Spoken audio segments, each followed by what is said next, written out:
Belum pernah melihat pria sehebat ini. Ketika orang lain masih berjuang untuk bertahan hidup di alam liar, dia telah menggali tempat perlindungan mewah di dalam pegunungan. Tidak hanya menggunakan rel untuk mengatasi masalah transportasi tanah, mendesain sistem pemanas rumah dengan menggunakan bambu.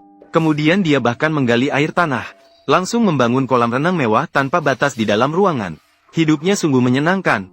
Namanya adalah Awei. Hanya karena tidak ingin memiliki anak dengan istrinya, dia pergi sendirian ke pegunungan untuk bersembunyi. Dia memilih tumpukan tanah yang sangat menarik. Tanah di atasnya berwarna keemasan dan lembut, sangat cocok untuk tinggal selamanya. Maka dia segera mengambil cangkul dan mulai menyerang.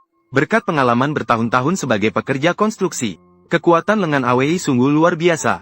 Ditambah dengan tekadnya untuk menjauh dari istrinya. Jadi dia segera menggali lubang yang cukup besar untuk dirinya sendiri. Kemudian dia mengubah arah, mulai memperluas ruang aktivitas yang lebih besar ke segala arah. Dan dengan semakin banyaknya tanah yang digali, dia harus membersihkan tanah yang digali setiap saat. Dia meratakan sudut-sudutnya, kemudian gunakan ranting dan tali, menggambar lingkaran di tumpukan tanah, kemudian membersihkan tanah di luar lingkaran dengan sekop.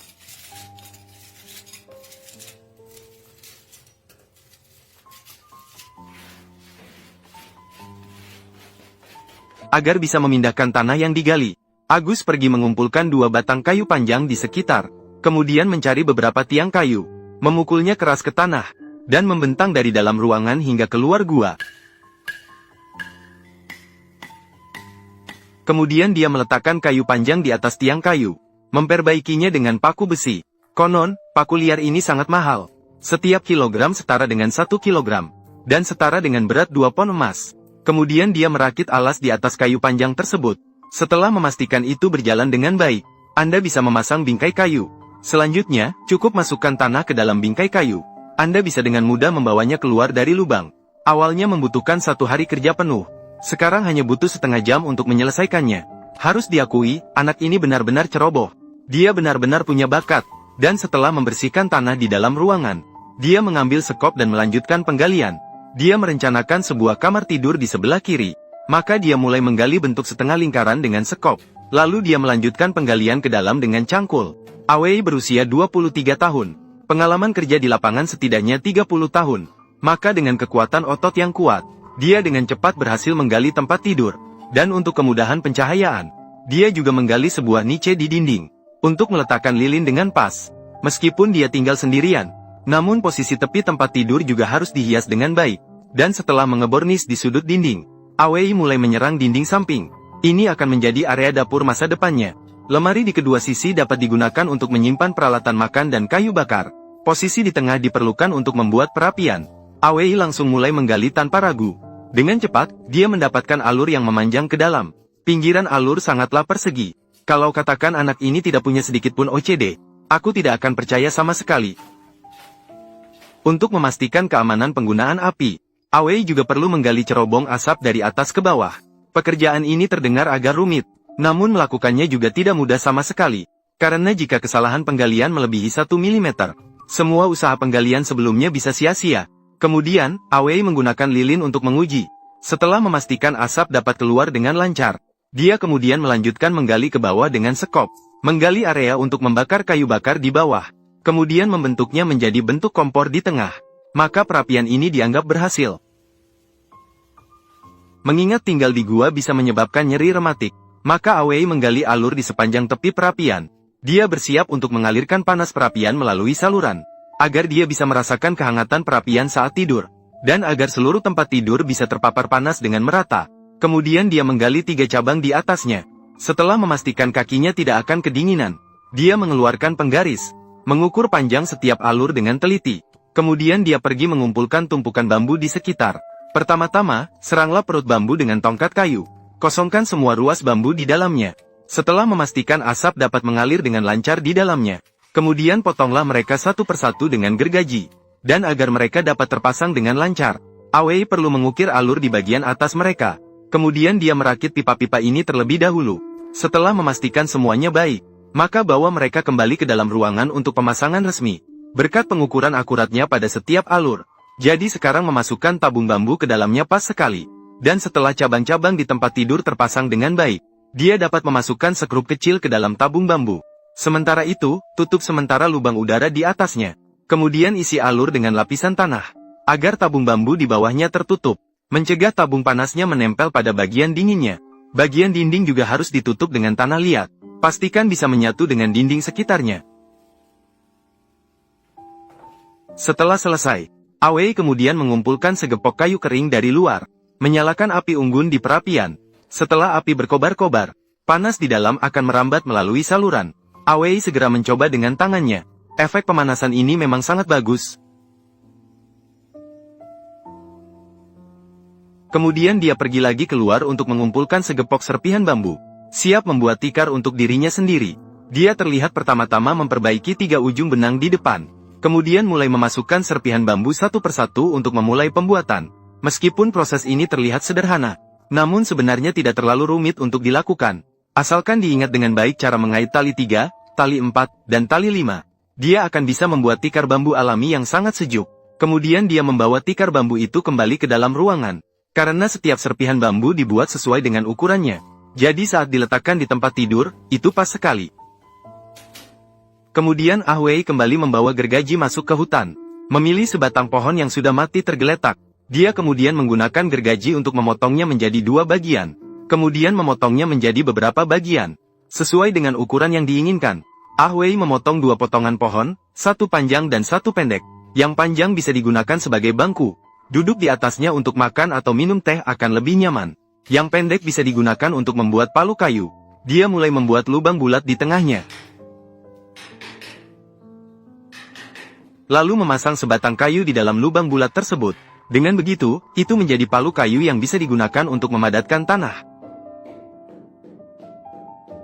Saat Awei memadatkan tanah dengan keras, rumah yang awalnya belum selesai sekarang langsung menjadi rumah yang sudah dihias dengan baik.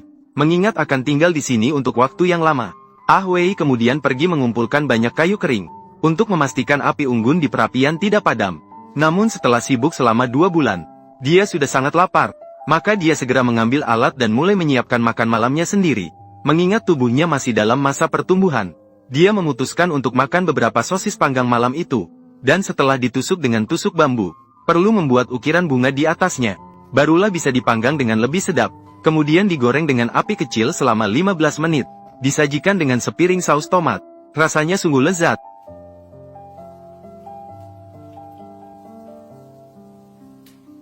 Kemudian diikuti dengan secangkir teh panas tanpa daun teh. Hari itu benar-benar menyenangkan.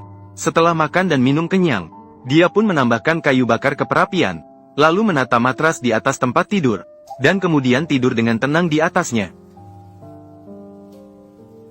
Keesokan harinya pagi, dia mulai menggali tanah lagi. Dia bersiap untuk membangun kamar mandi di sebelahnya lagi. Menggunakan teknik penggalian yang sama, mulailah dengan menggali ruang yang cukup luas untuk bergerak. Kemudian, ubah arahnya. Lanjutkan ekspansi ke dalam gunung.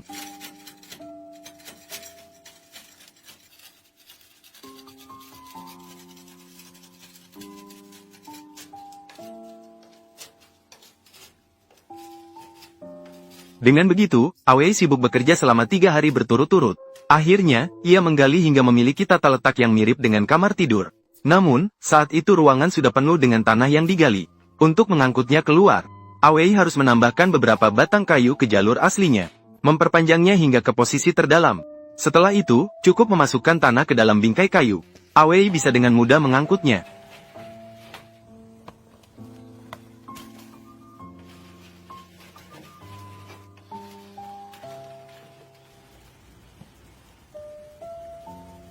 Setelah semua tanah dibersihkan, Awei kemudian mengambil sekop dan melanjutkan penggalian ke bawah.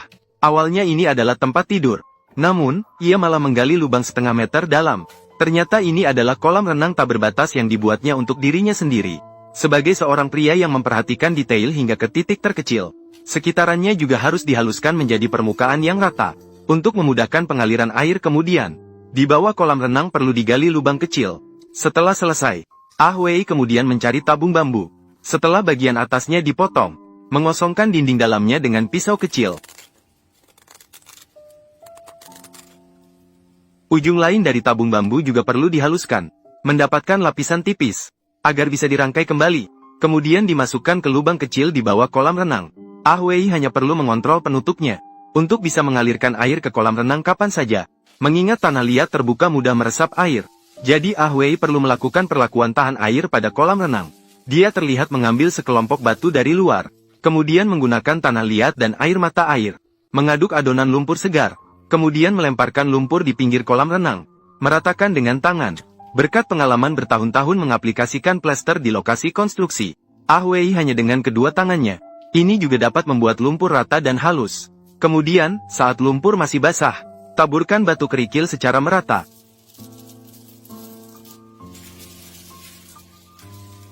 Bagian dasar kolam renang juga harus dihias dengan batu kerikil. Ini tidak hanya akan meningkatkan penampilannya, tetapi juga mencegah retaknya lumpur. Setelah semua batu kerikil terpasang, selanjutnya, masalah penggunaan air harus diatasi. Berkat pengalaman nyeri sendi bertahun-tahun, Ah Wei tahu daerah ini memiliki air tanah yang sangat mencukupi, maka dia segera mulai menggali tanah. Sebagai seorang pemburu liar yang berambisi, dia bersiap untuk membuat sumur di sini, untuk mencapai kemerdekaan air sejati.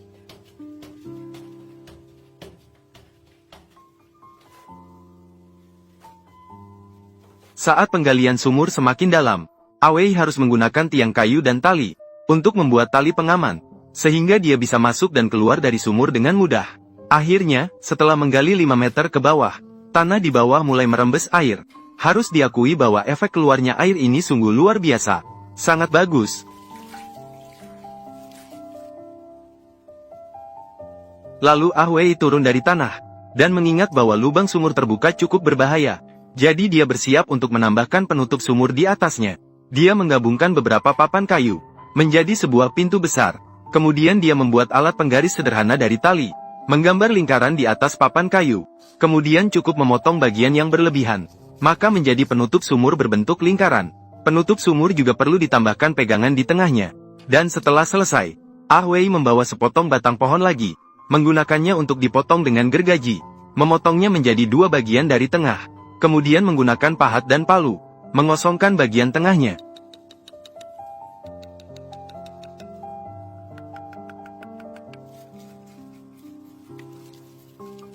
Kemudian merakitnya kembali, menjadi sebuah bak air berbentuk lingkaran. Sedangkan untuk bagian pompa air, Ah Wei membuatnya menggunakan kayu dan bambu. Dia pertama-tama meratakan keempat sisi kayu mentah, sehingga bisa pas masuk ke dalam tabung bambu. Kemudian menggali 2 alur di sisi kayu mentah, mengukir beberapa lubang tembus di tengahnya, agar air sumur bisa mengalir lancar. Kemudian memotong sepatu hujan bekas, menempelkan potongan kain hujan ke kayu mentah, membuat katup satu arah sederhana. Kemudian memasang cincin segel pada piston, memanfaatkan kain hujan dan batang pohon, membuatnya menjadi katup satu arah lainnya. Kemudian Ah Wei mengoleskan resin ke katup, memasukkannya satu persatu ke dalam tabung bambu yang sudah dibuat. Mereka berubah menjadi piston dan silinder pompa yang sesuai, dapat mencapai efek mengambil air dari dasar sumur. Dia pertama-tama meletakkan tabung bambu ke dalam sumur, melalui gerakan naik turun selama 20 menit berturut-turut, berhasil mengisi tabung bambu dengan air sumur. Kemudian memasang penutup sumur, menutupinya lagi dengan lapisan tanah liat di atasnya. Biarkan itu menyatu dengan tanah di sekitarnya. Kemudian Ah Wei mengoleskan lem di kedua sisi wastafel. Susun kembali di posisi tabung bambu.